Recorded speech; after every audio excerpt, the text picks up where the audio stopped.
Two 5-year-old girls sat beneath a dying pine tree, wearing torn red short-sleeved shirts, their bare feet buried deep in the snow. One sobbed until her voice disappeared. The other sat silent, lips cracked, eyes too still for a child. Then she whispered, "We were bad." So she left us here. No gloves, no food, no one coming. They hadn't gotten lost. They had been left. And they might have faded quietly into the cold, if not for the bark. A German shepherd stepped into the clearing, steady and alert. His breath hung in the air like a warning. Then came the man. Worn coat, heavy steps, a face marked by years of silence. He stood at the edge of the trees, watching. This could happen anywhere, in any forest, in any city, maybe even near yours. So tell us, where are you watching from? And type amen if you believe no child should ever be left behind. Late winter. A snowstorm had passed just hours earlier, leaving the forest silent under a sky drained of all color. The trees, stripped bare and leaning under the weight of frost, stood like grieving witnesses over the frozen ground. In the distance, the faint outline of a city blinked behind pale hills, its name forgotten in the telling of this story. Jake Whitmore, 47, moved slowly through the woods with deliberate, heavy steps. His tall frame, broad-shouldered and slightly hunched, gave the impression of a man who once stood tall, but now bore an invisible weight. His dark brown hair, once clipped neat in military fashion, had grown uneven and streaked with gray, tucked beneath a wool beanie. A trimmed beard covered the lower half of his face, peppered with silver, framing a jaw that clenched out of habit more than necessity. Jake's eyes were the most striking thing about him, an icy green that no longer flickered, no longer asked questions. They had seen war, and loss, and betrayal. They had stopped expecting anything. His heavy boots broke thin layers of snow with each step. He didn't walk for the scenery or the air. He walked because movement meant silence. It kept the images at bay, the images that clawed at the edges of his sleep, and sometimes crept into waking hours. He had spent 15 years as a combat engineer overseas, and another 5 trying to forget it. The forgetting had never come. His nights were filled with the sharp echo of gunfire, the blast of IEDs, the last breath of men who had once laughed beside him. Therapy had helped some, but not enough. Only Rusty had stayed. Rusty, a 5-year-old German shepherd, padded ahead on alert paws. His coat was mostly sable, a rich mixture of black and brown, with lighter patches under the belly and around the eyes. He moved with the trained precision of a K9, but his gait now carried something softer, something instinctual. He was loyal, sharp, and patient. Jake had adopted Rusty after the dog's original handler, Jake's closest friend, had died during a final deployment. They had come home together, both scarred and changed. Rusty knew when Jake's hands would tremble, when the darkness would creep too close, and Jake had learned to trust Rusty's silences and warnings. That afternoon, Jake hadn't planned to go far, just the usual circuit around the outskirts of the woods. But then Rusty froze. His ears perked. A low, guttural sound came from his throat, half whimper, half growl. He turned sharply and darted into the thicker trees, his body tense, nose to the wind. Jake cursed under his breath and ran after him, the cold biting through his gloves. "Rusty!" Jake called. "Come back!" "What is it?" But Rusty didn't stop. Branches slapped at Jake's arms and chest as he moved deeper into the forest, heart racing for reasons he couldn't explain. He stumbled into a small clearing, and what he saw there broke the armor around his heart in an instant. 2 girls, no taller than his thigh. They sat beneath a bent pine tree, pressed tightly together. Their skin was pale and chapped, cheeks red with windburn. They wore matching red short-sleeved shirts, torn at the hems, and light skirts that barely covered their knees. No jackets, no boots. Just bare feet pressed into the snow, turning blue. One of them was crying, loud and shaking, her hands covering her face.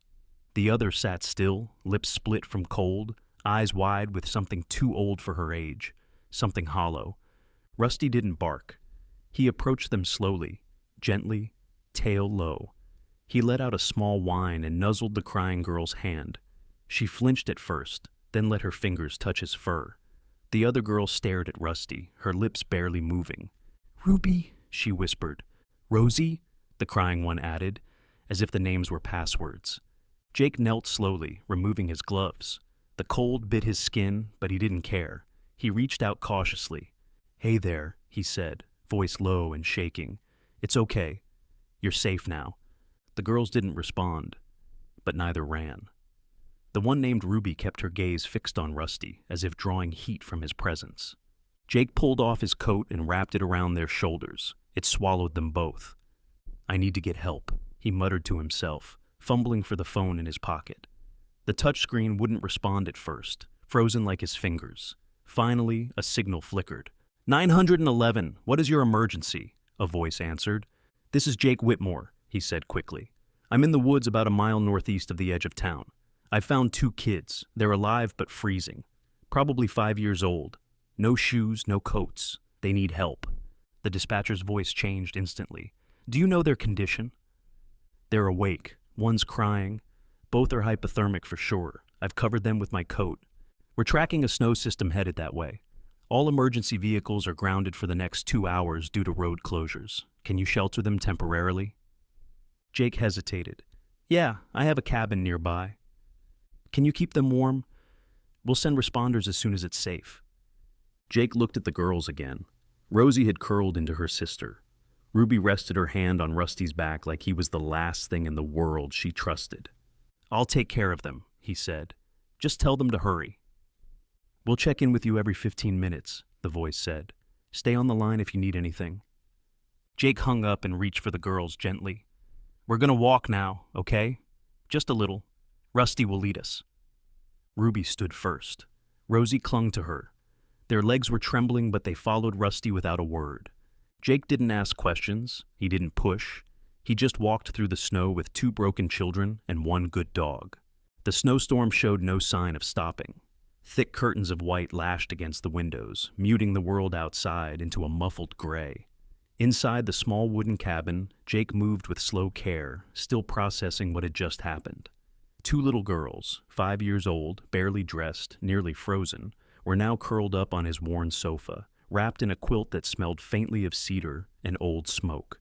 Their names were Ruby and Rosie. He had written that down first, as if names alone could anchor them to safety. Jake stood by the stove, stirring oatmeal in an old dented pot.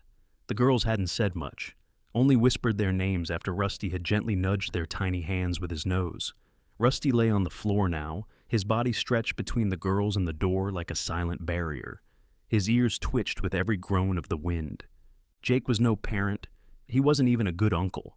After the war, he'd cut himself off from most family. They didn't understand the silences, the nightmares, the way loud sounds turned his body to stone. He'd found a quiet rhythm in the woods.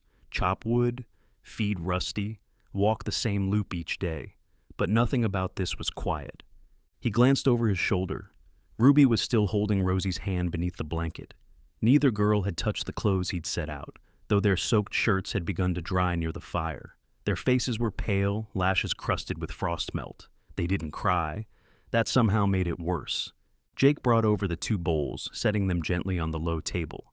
He knelt in front of the girls, rubbing his hands together awkwardly. You don't have to eat it all, he said, voice low and gravelly, but it's warm, might help. Ruby's eyes flicked to Rusty. The German shepherd rose and walked over, sitting down beside the couch, resting his chin on her knee. She looked down at him, then reached slowly for the spoon. Rosie copied her. Jake exhaled softly. That was something.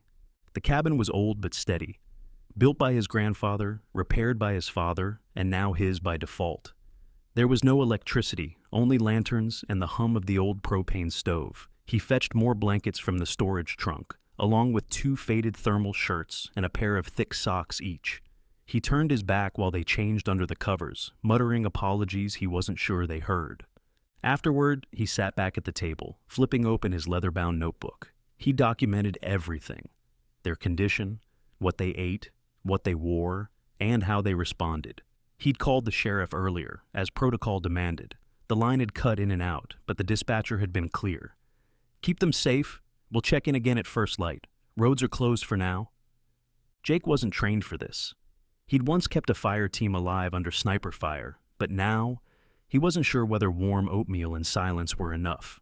He made a note to boil water for cleaning their feet. They hadn't cried out, but their soles were bruised and scraped raw. Later that night, after the girls had fallen into a fitful sleep on the couch, Jake laid another quilt over them and sat cross-legged on the floor, watching Rusty watch them. The dog had barely blinked all evening. He had nudged the girls to eat, pawed open the toy chest Jake hadn't touched in years, and even brought over a small stuffed rabbit, setting it carefully beside Rosie without command. Rusty was 7 years old now, black and tan coat, eyes always alert. He had been trained as a K-9 unit, but retired early due to a leg injury sustained during a search operation. Jake had taken him in afterward. Since then, they'd rarely been apart. Rusty understood more than Jake often said aloud.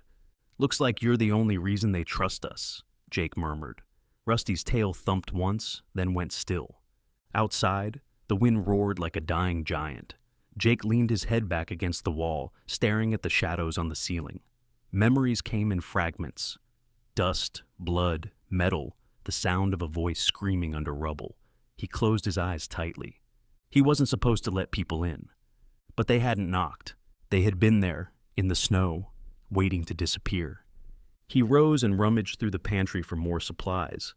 A small can of peaches. Half a loaf of bread. He'd have to ration until the roads reopened. He made a mental note to start up the generator tomorrow to charge the radio again. His hands moved on instinct, even as his thoughts swirled. In the middle of the night, a soft whimper stirred him from sleep. Jake sat up on the floor. Rosie had shifted and was now clutching the stuffed rabbit tightly to her chest, her lips moving in some half-formed dream. Ruby's arms tightened protectively around her sister. Rusty stood up and moved closer, gently placing his head on Ruby's lap. Her small fingers twitched, then curled into his fur. Jake stayed where he was. No words were needed tonight. The next morning arrived with silence. The storm had settled sometime before dawn, leaving behind a thick, ghostly blanket of snow that coated the trees, the roof, and every branch in sight. Sunlight filtered faintly through overcast skies, washing the forest in pale blue light. Jake stepped out onto the porch of the cabin, his breath forming clouds in the crisp air. He pulled his flannel jacket tighter around him and scanned the clearing. Rusty was already outside, his black and tan coat brushing against snowdrifts as he sniffed the ground with purpose. There was something different in the dog's movements. Focused, insistent, almost anxious. "Rusty!" Jake called softly, crunching through the snow toward him. The German shepherd paused, ears perked, then darted toward the edge of the clearing behind the cabin. Jake followed. The snow here was uneven, not just from footprints. It looked disturbed. Rusty pawed at a mound, then began digging furiously, scattering snow with his strong forelimbs. Jake knelt and helped clear the area. Within minutes, his fingers hit something firm beneath the powder. A plastic bag, sealed tight, partly frozen into the ground. Jake brushed snow from the top and held it up.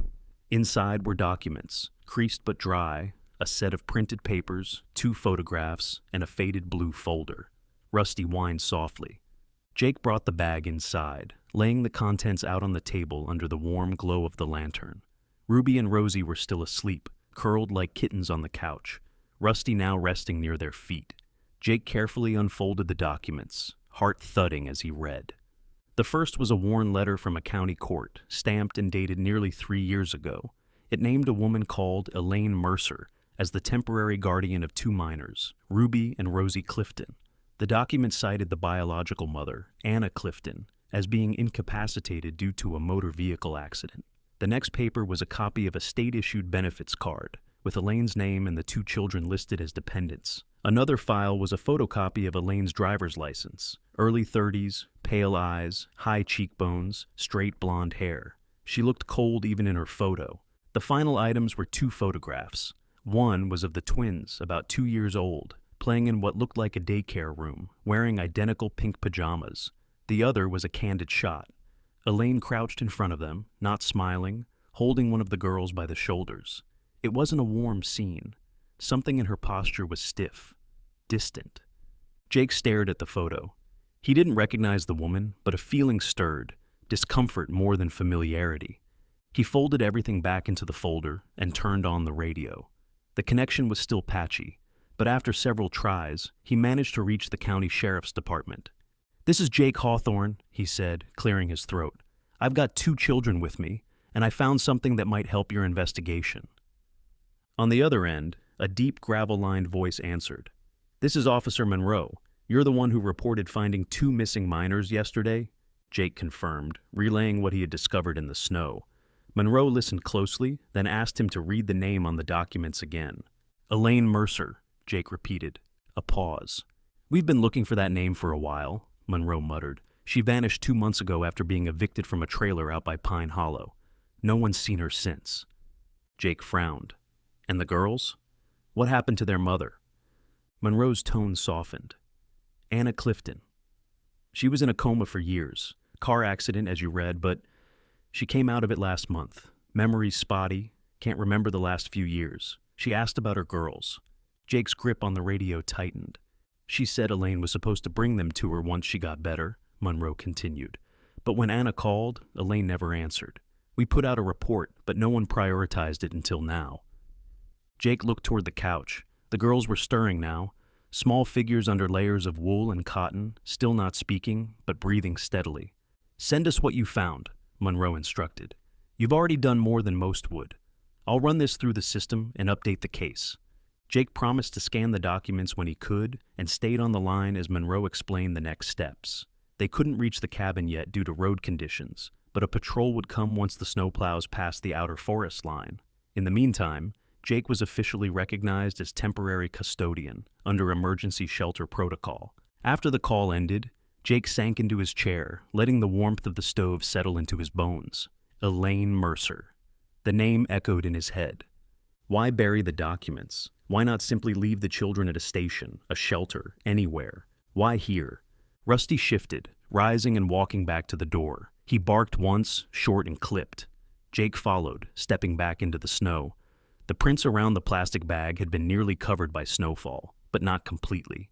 A set of narrow boot tracks leading away from the tree line. Old, half-filled, but real. She had been here. Maybe watching, maybe afraid, or maybe just trying to erase the last of her connection. Jake turned back to the cabin. The girls needed food, warmth, and safety, but they also needed truth. And somewhere, Anna was awake, asking about her daughters.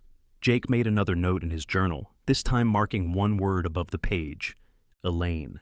The day remained gray, the kind of muted light that seemed to blur the line between morning and afternoon. Snow still blanketed the ground, though the worst of the storm had passed. Jake sat in his cabin, the fire in the wood stove crackling softly, warmth pushing back the bite of cold seeping through the old walls. Ruby and Rosie were curled beneath a thick quilt on the sofa, their small hands still holding Rusty's fur. They had barely let go of the dog since the moment he found them. Jake's eyes remained fixed on the radio as Monroe's voice came back through the static. "She finally woke up," Monroe said. "It happened about 3 weeks ago." "Anna?" Jake asked, gripping the receiver tighter. "Yes. Anna Clifton. Car accident. 6 months in a coma at Crestview General. She came out of it confused, asking for her daughters. Told the nurses that her cousin Elaine was supposed to be caring for them. No one could track Elaine down. She dropped off the grid the day Anna regained consciousness." Jake sat back, processing every word. "She reported Elaine?" he asked. "She tried," Monroe replied. "But Elaine used falsified documents, altered guardianship forms, new IDs, even a changed address. By the time we connected the dots, the trail was cold. Technically, it looked like she had legal custody. Anna couldn't do much. She had no income, no permanent residence, and no legal team to back her. Her memory was fractured. Every time we tried to build a case, the paperwork made it look like Elaine was the rightful guardian." Jake's jaw tightened. "So she vanished with the girls." "Exactly," Monroe said. "And now, thanks to what you found, we're finally putting it together." Jake looked over at the twins. Rosie was asleep, but Ruby's eyes were open. She wasn't looking at him. She was watching Rusty. Her fingers tangled in his coat. He wondered what they had heard, what they understood. He lowered the radio's volume and walked over quietly. "Ruby," he said softly, crouching down. She blinked, then slowly turned to look at him. "Do you remember someone named Elaine?" he asked gently. She stiffened.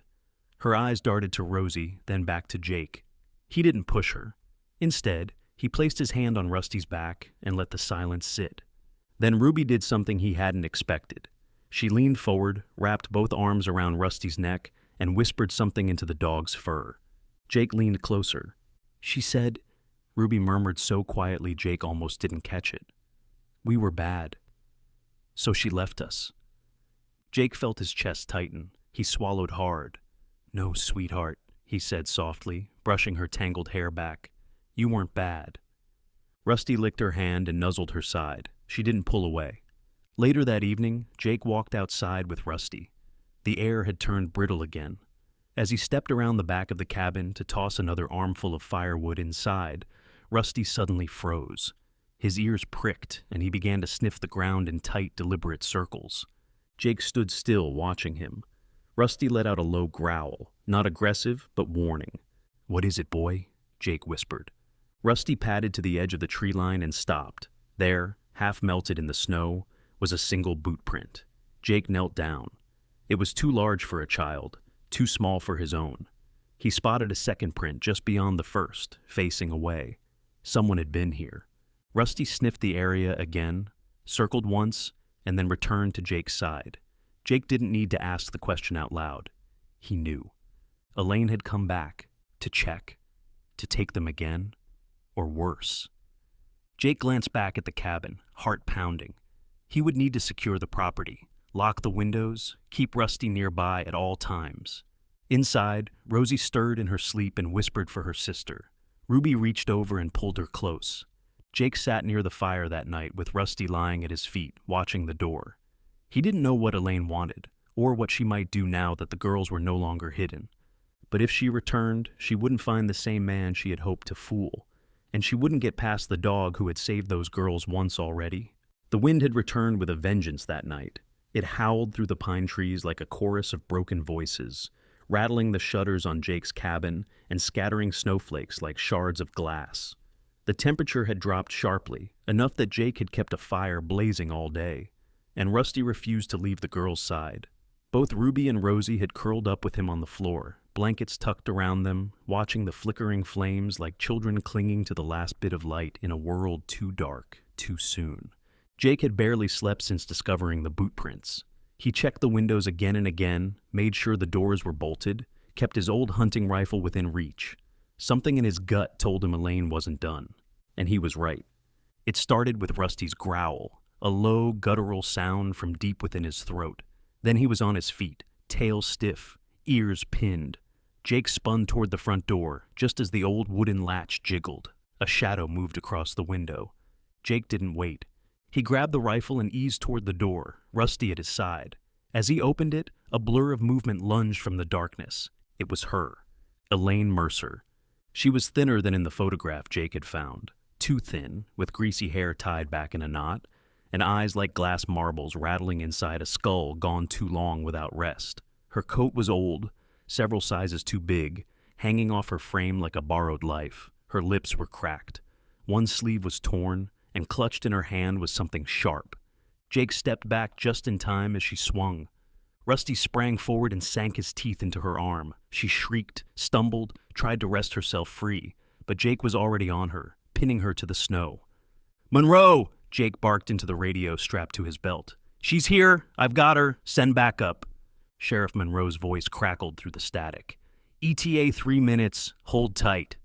Elaine thrashed under him, eyes wide with manic rage. "You don't understand," she hissed. "They weren't supposed to live with her. She couldn't take care of them. I did everything. I fed them. I clothed them."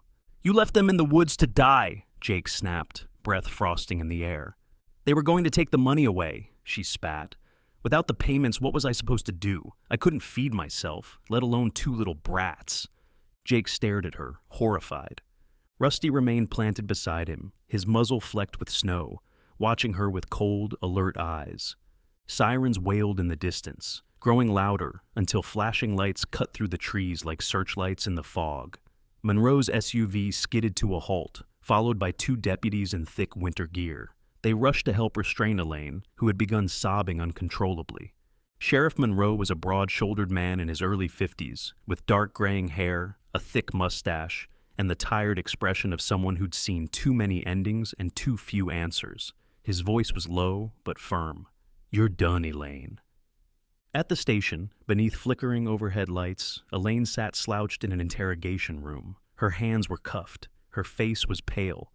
Monroe stood behind the one-way mirror with Jake beside him, arms crossed. "She's talking," Monroe said. Inside, Elaine leaned forward. Her voice was hoarse, barely above a whisper. "She was in the hospital," she muttered. "Comatose. I was the only family they could find. I told them I'd take the girls just for a few weeks, until she woke up. But then, she didn't." She paused, trembling. "I started getting the checks. Not much, but enough. Food stamps, Medicaid. I moved out to a trailer park and told the agency I was homeschooling. They never checked.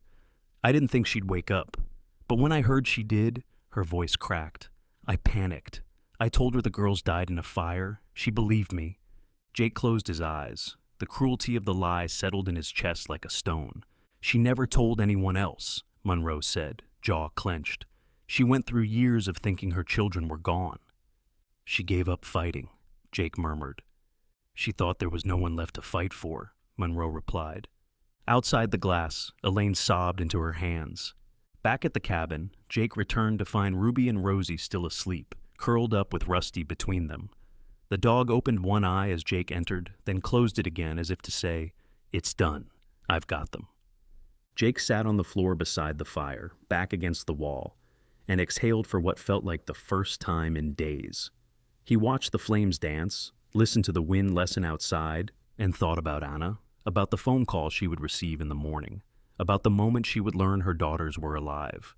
But part of him wondered what damage had already been done, and how long it might take for those little girls to feel safe again, if ever. The storm had passed, leaving behind a world blanketed in soft silence and shimmering white. Trees glistened under the sun's gentle warmth, their branches bending slightly under the weight of ice. The roads were finally clear enough for Monroe to make a call that had been waiting years to be answered.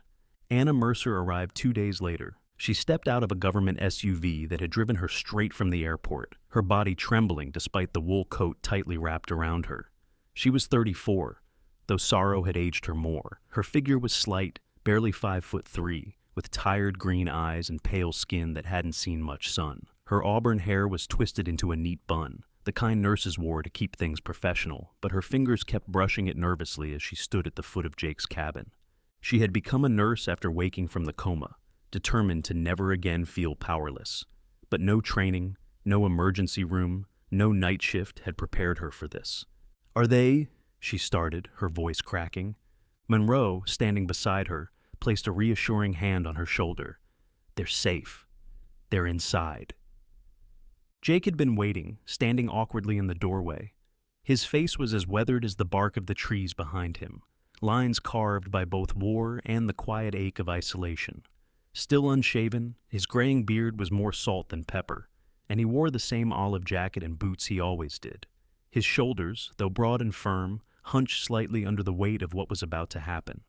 Rusty was the first to move. The German shepherd, now almost 6 years old, rose from his place beside the girls and walked to Anna. His gait was slow, deliberate.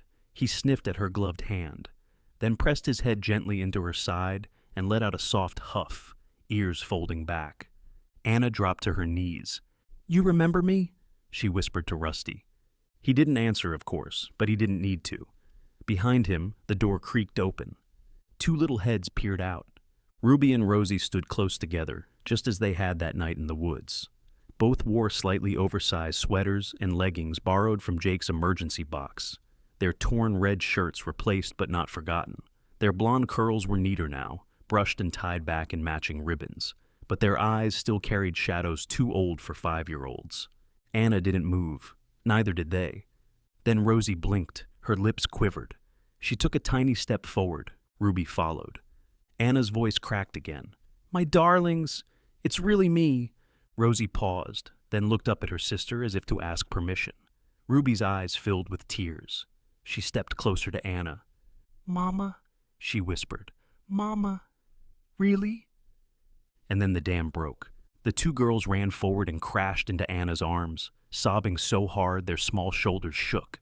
Anna clutched them tightly, burying her face into their hair, crying without sound. Jake turned away. His boots crunched softly in the snow as he walked around the side of the cabin, pretending to check the generator. His breath came in sharp clouds. He didn't want anyone to see his face. Monroe remained quiet by the SUV, watching the scene with his hat pulled low. Even the deputies who had accompanied them stayed respectfully back, eyes down. Only Rusty stayed. He walked after Jake, sat beside him, and looked up. Jake met his eyes. "That's your miracle, buddy," he muttered. "You did that." Rusty let out a quiet, satisfied grunt and rested his head on Jake's knee. Back inside the cabin, Anna had led the girls to the fire. They wouldn't let go of her hands.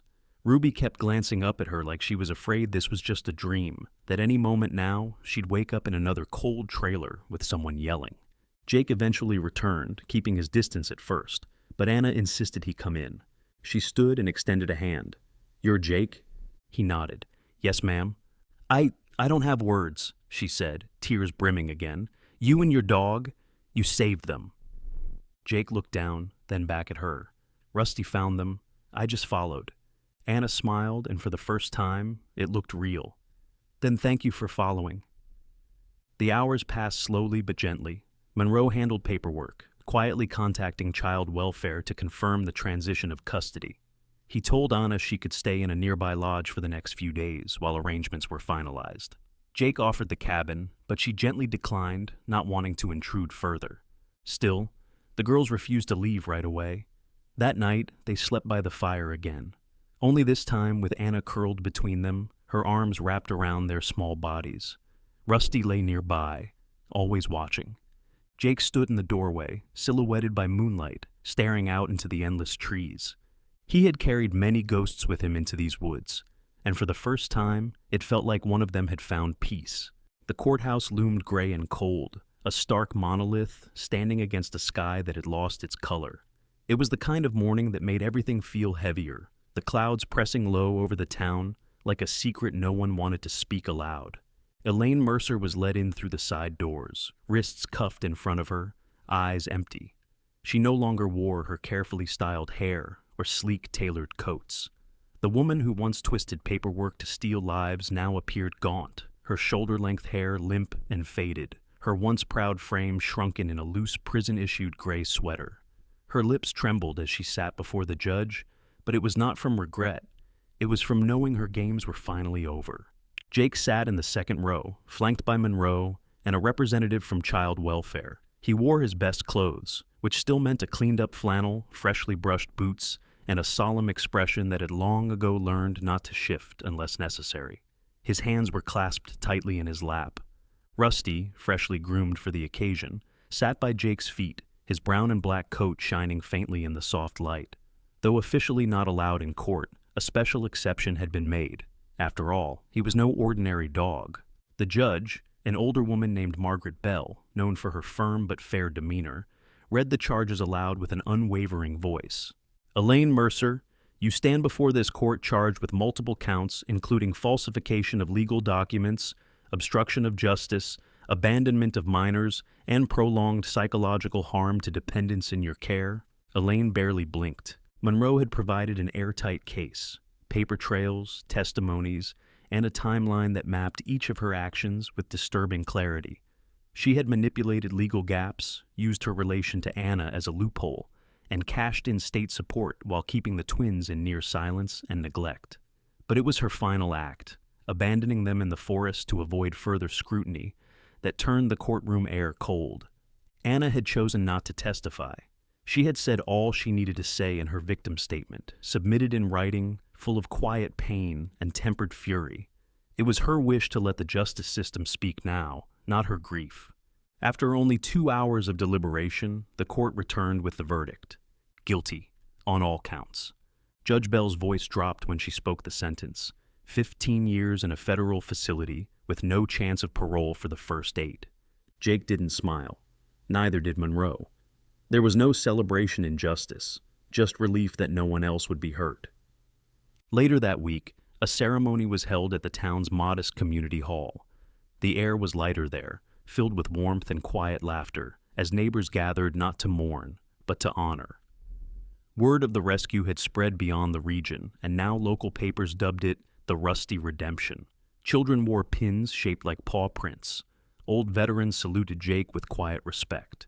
Sheriff Monroe, dressed in full uniform, stepped up to the podium with a rare grin on his otherwise hardened face. "Today we recognize not just a hero," he said, "but a guardian. A reminder that sometimes the ones who save us don't speak with words." He gestured to Rusty.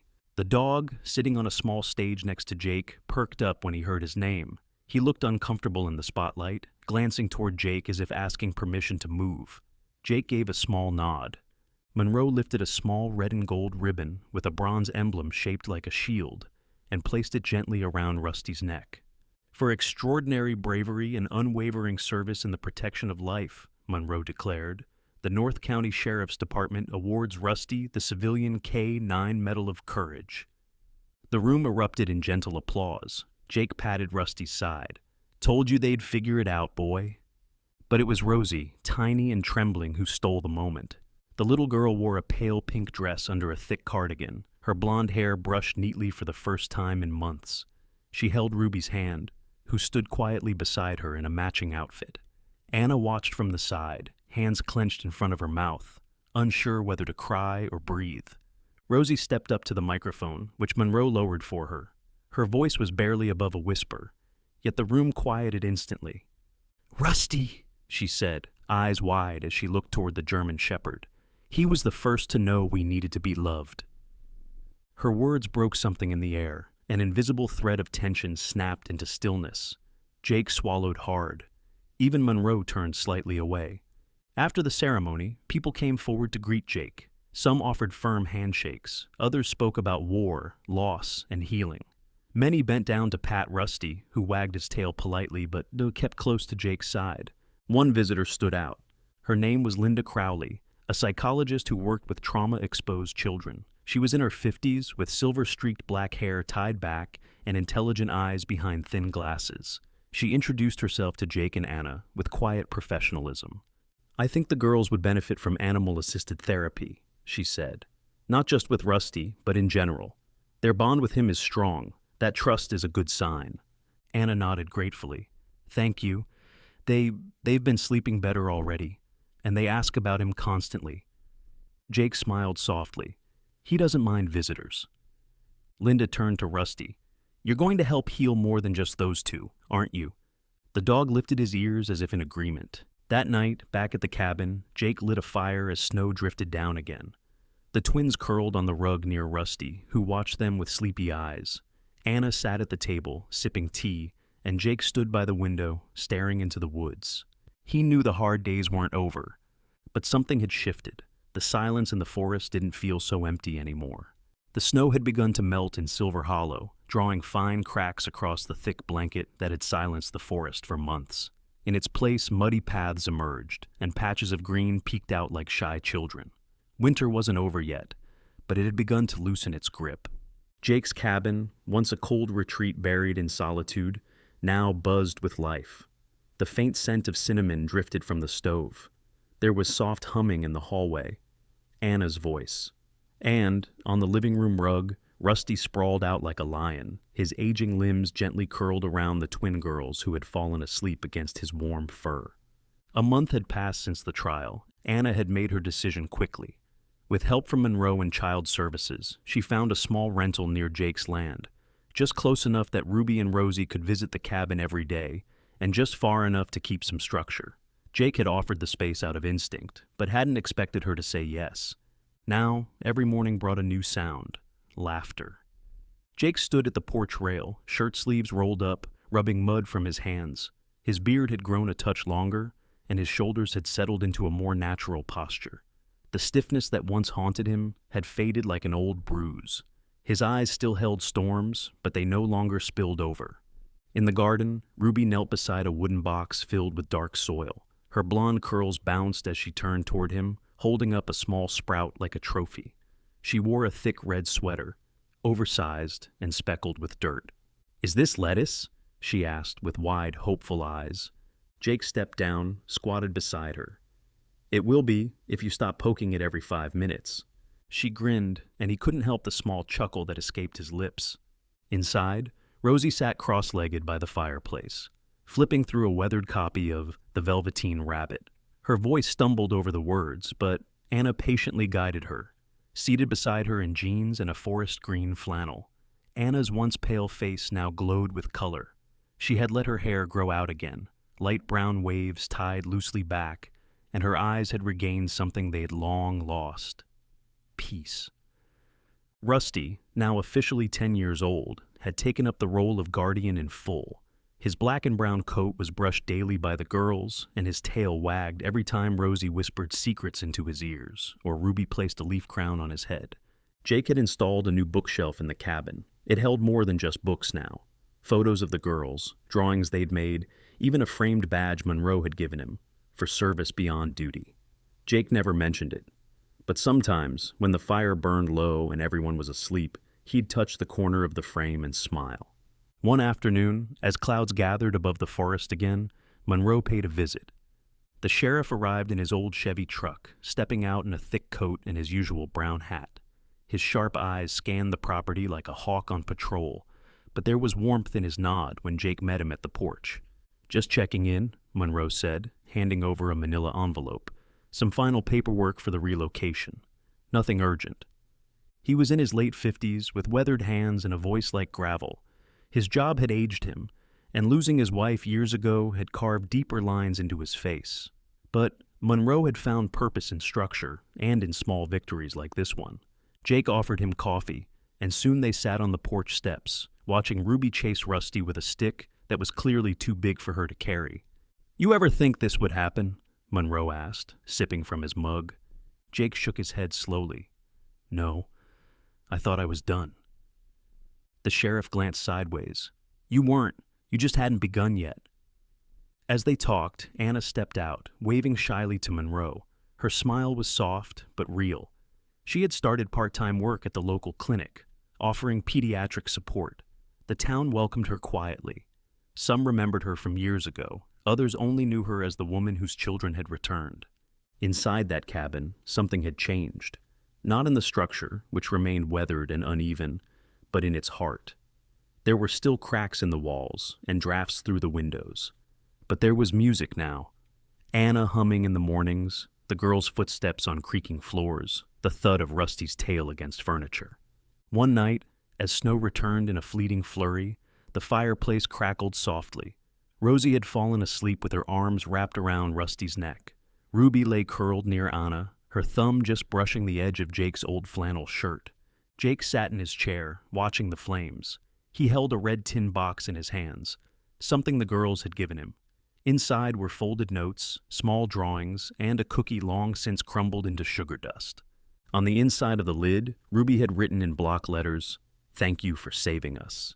Jake stared at the words, his jaw tight.